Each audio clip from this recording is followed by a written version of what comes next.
Guys, welcome back to our YouTube channel. और आज का व्लॉग हो रहा है साइकिल से शुरू, क्योंकि हमारी साइकिल का टायर पंचर हो गया है। और ये दूसरी साइकिल है जो शोगन साहब ने तोड़ी है। इस अगर आपने हमारे पिछले व्लॉग देखा होगा तो हमारे पास दो साइकिल थी, जिसमें से एक साइकिल पहले टूट गई थी, उसकी ना ताड़ियाँ टूट गई थी। तो हमने उसको बेचकर हमने एक इलेक्ट्रिक साइकिल ली थी सेकेंड हैंड। अब लेकिन शोगन साहब ने दूसरी साइकिल भी तोड़ दी।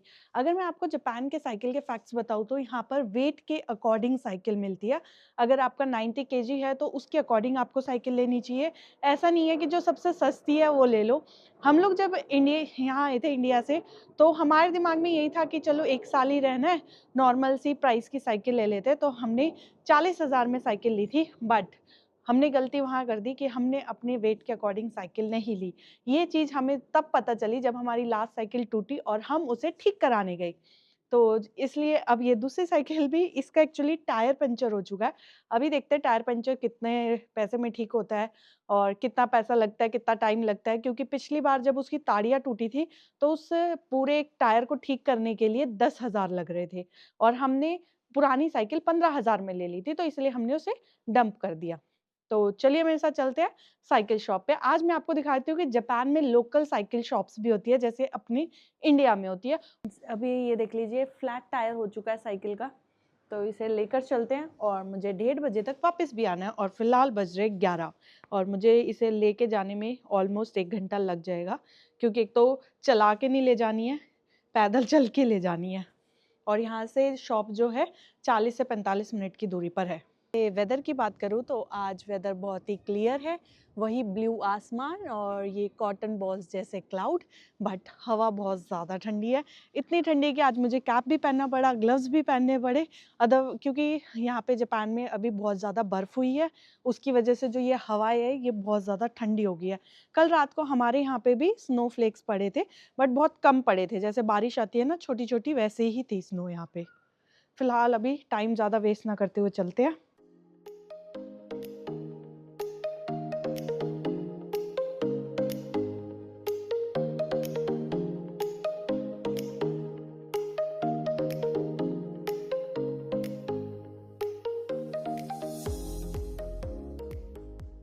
तो ये गली आ चुकी है जहाँ पर 2 शॉप है। हम एक बार दोनों शॉप से पूछ के फिर जिस पे थोड़ा कम पैसा लग रहा होगा उस पे ठीक करा लेंगे। एक शॉप तो मुझे ये दिख गया, अभी मैं अंदर जाती हूँ और पूछती हूँ क्या वो साइकिल का टायर रिपेयर करते हैं कि नहीं। शॉप तो कुछ दिख रही है, कुछ लिखा भी हुआ है, बट डोंट नो वो है कि नहीं। Let me check. तो यहाँ पे मैंने बेल बजा दिया है, तो यहाँ पर पूरी बात हो चुकी है। अगर पंचर होगा तो फिर लगेगा 1000 से 1500, और अगर ट्यूब चेंज होगी तो लगेगा 3000 और उसके ऊपर टैक्स 300। अभी फ़िलहाल मैं फ़ोन नंबर लिख, तो साइकिल तो मैंने दे दी है अंकल को ठीक करने के लिए। उन्होंने मुझे बोला है 5 से 6 के बीच में पिक कर लेना। मैं फ़ोन नंबर ले लिया, नाम ले लिया। फ़िलहाल मैं जा रही हूँ शू आइलैंड, वहाँ पर देखती हूँ कोई बढ़िया से बूट वगैरह मिल जाते हैं तो चलिए आपको इतनी एस्थेटिक, इतनी सुंदर गली दिखाती है जापान की।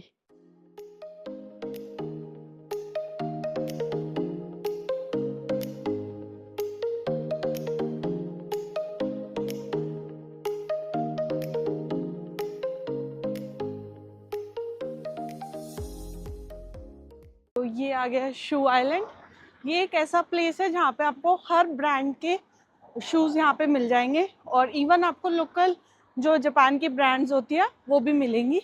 तो मैं सोच रही थी यहाँ से बूट लेने के लिए, क्योंकि अगर आपने हमारा लास्ट व्लॉग देखा होगा शिमामुरा वाला, तो वहाँ पे मुझे बूट पसंद आए थे, बट मेरा साइज़ नहीं था। तो मैं सोच रही हूँ अब आई हूँ इस साइड, तो क्यों ना लेके ही जाऊँ इधर से कुछ ना कुछ। तो ये देखो यहाँ पे इतने सारे शूज़ हैं और मोस्टली सेल में भी चलते रहते हैं। यहाँ पे काफ़ी ऑफ मिलता है आपको, हर ब्रांड के शूज़ आपको इधर मिलेंगे, लेडीज़ के भी जेंट्स के भी। मुझे इस टाइप के बूट चाहिए थे, बट थोड़े हाई वाले चाहिए, ये बिल्कुल ही लो है।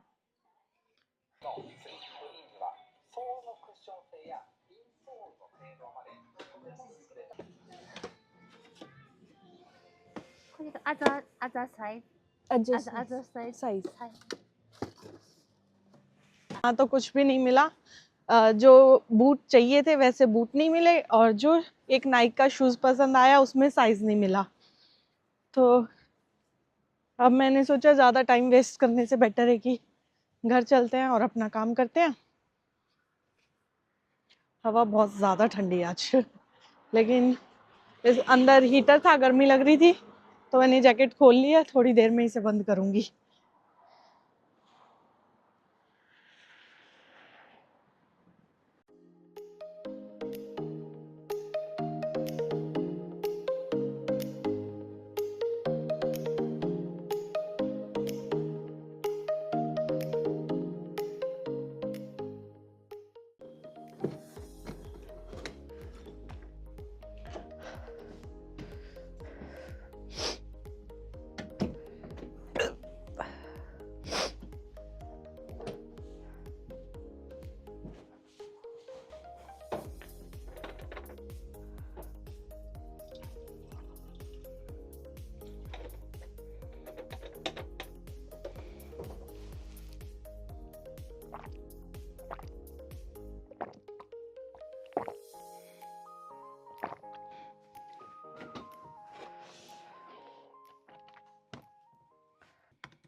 तो अब मैंने सोचा कि क्यों ना पहले थोड़ा बहुत काम कर लेती हूँ। काम करने बाद, क्योंकि मुझे 5 बजे जाना है साइकिल लेने, और साइकिल लेना भी आज इम्पॉर्टेंट इसलिए क्योंकि कल है सैटरडे, तो कहीं भी बाहर जाना है तो साइकिल की ज़रूरत पड़ती ही पड़ती है। इसलिए मैं साइकिल देकर भी आई और अब 5 बजे लेने जाएंगे। माउस को क्या हो गया आज?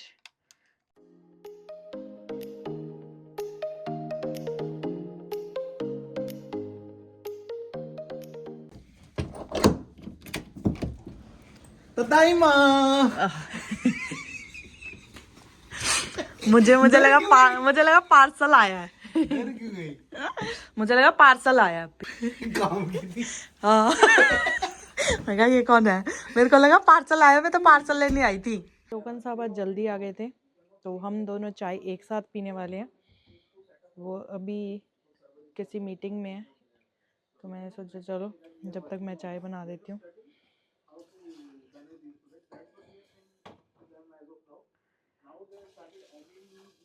अब हम एंजॉय करेंगे अपनी चाय, साथ में बढ़िया सी धूप। हवा बंद हो चुकी है, हल्की हल्की चल रही है, तो इसको खोल लेंगे तो बढ़िया धूप आ रही है। तो अब मैंने सोचा है शोकन साहब को भी लेके जाऊं। वैसे तो मैं सोच रही थी कि मैं काम कर लूं और शोकन साहब को भेज दूं, लेकिन अब इन्हें शॉप नहीं पता है, प्लस वो इन्हें देगा नहीं क्योंकि देने मैं गई थी तो वो इन्हें पहचानेगा नहीं। तो हमने सोचा चलो वॉक करते करते जाते हैं। फिलहाल 4 बज रहे हैं, 4:30-5 बजे तक पहुंच ही जाएंगे। उसने कहा था 5 से 6 के बीच में ले जाना। तो फिलहाल के लिए शोकन साहब का आउटफिट चेक करो, ठंडा है ना पूरी, पूरा। जहाँ तक ये स्लोप उतरेंगे ना वहां तक तो हवा लगेगी, उसके बाद बिल्कुल हवा नहीं लगती, गर्मी लगने लग जाती है। मैं जब सुबह भी गई थी ना इतनी गर्मी लग रही थी, ऐसा मन करता जैकेट उतार दूं।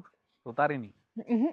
फिर मेरे को पता था एकदम से पसीने आए हैं, फिर ऊपर की साइड आऊंगी फिर ठंड लगेगी, तो इसलिए मैंने पहन के रखी थी।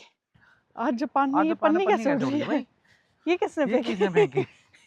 ऐसे तो इंडिया में उड़ती थी, फर्स्ट टाइम देख रही हूँ मैं तो। सो हम पहुंच गए हैं शॉप पर। साइकिल तो दिख नहीं रही है, ये नहीं ये प्रेस करना है बेल। अच्छा, वो लिखा हुआ है ना, बस वो अपने आप आएगा। साइकिल दिख रही है? ये रही। हाय, कोनिचिवा।これです。今पंचだけ。はい。裏が1100円に消費税だもんで1210円ですね。はい、わかりました。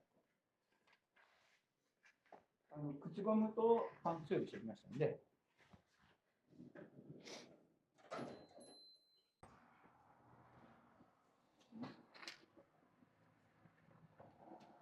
領収済みですね。ありがとうございました。ありがとうございました。すみません、ありがとうございました。तो भाई जो इंडिया में पंचर लग जाता है 100, 200, 300 का, वो जापान में लगा है 1210 येन का पंचर लगाया उसने, with stamp. With stamp, bill के ऊपर स्टैम्प भी है। लेकिन हाँ। मैंने एक बात बोलनी थी आपसे। दिन में तेरा फोन आया, तूने बोला कि भाई अगर पंचर है तो 1500 लेगा। 1000 से 1500 के बीच में बोला था उसने, रेंज बताई थी। और ऐसे ही ट्यूब की भी रेंज बताई थी। तू मेरे 290 येन खाने के उसमें तो नहीं हाँ, थी मैं रात में? थी आपके खाने में थी बच थी। गए तो शुक्र है, इसने क्या 5 बजे आना। मैं आ गया नहीं, और मेरे अगर 200। आपके पीछे से मैंने साइकिल ठीक करा दी, वो कोई एहसान नहीं है। शॉप बता दी, वो कोई एहसान नहीं है बस। हाँ, इसलिए दुनिया में अच्छे इंसान का कोई वो कदर नहीं नहीं है, करता, कोई कदर सगी नहीं साथी नहीं करता। है। हाँ। बिल्कुल नहीं है। ऐसा क्यों लग रहा है, साफ भी की है इसने? मैं रखता हूँ साथ इसको। आप तो रहने दो, कसम खा लो आपने इस पे कभी कपड़ा भी मारा हो तो। यहाँ धूल नहीं है ना, साफ रहती है। हाँ, लेकिन ऐसा लग रहा है उसने क्लीन करी है थोड़ी बहुत ही। जापान देखो इतना नीट एंड क्लीन है। यहाँ पे जो यहाँ के फ्लैट वाले हैं वो यहाँ पे गार्बेज रखते हैं, फिर भी ये कितना क्लीन है। ऐसा लग ही नहीं रहा है कि यहाँ गार्बेज है या फिर कोई स्मेल है। और ये भी यहाँ का गार्बेज बॉक्स है। तो ये है कंस्ट्रक्शन साइट। कंस्ट्रक्शन साइट के पास यहाँ पे बोर्ड लगा हुआ है। पहले तो बोर्ड में टाइमिंग और क्या क्या काम होगा वो लिखा हुआ है। और यहाँ पे डिस्प्ले भी कर रखा है कि पहले क्या प्रॉब्लम हो रही थी, यहाँ से पानी अंदर जा रहा था। इस चीज को सॉर्ट करने के लिए ये लोग यहाँ पे एक दीवार बना रहे हैं और डेट भी लिख रखी है। कि ये इस प्रोजेक्ट, साल तीसरे महीने की 12 तारीख तक होगा, ये 8:30 के प्रोजेक्ट पास। कंप्लीट हो जाएगा। मतलब डिलीवरी डेट है इस प्रोजेक्ट की। ये नहीं है कि सरकार का प्रोजेक्ट है तो भाई सारी साल चल रहा है, नहीं। स्पेसिफिक दीवार देखो वो जो टूटी हुई है, वही इधर प्रोजेक्ट में डिस्प्ले की थी। तो चलिए दोस्तों, आज का ब्लॉग में बस यही था। मिलते हैं आपको नेक्स्ट ब्लॉग में, तब तक के लिए बने रहे हमारे यूट्यूब चैनल बेफिक्र इंजीनियर पर।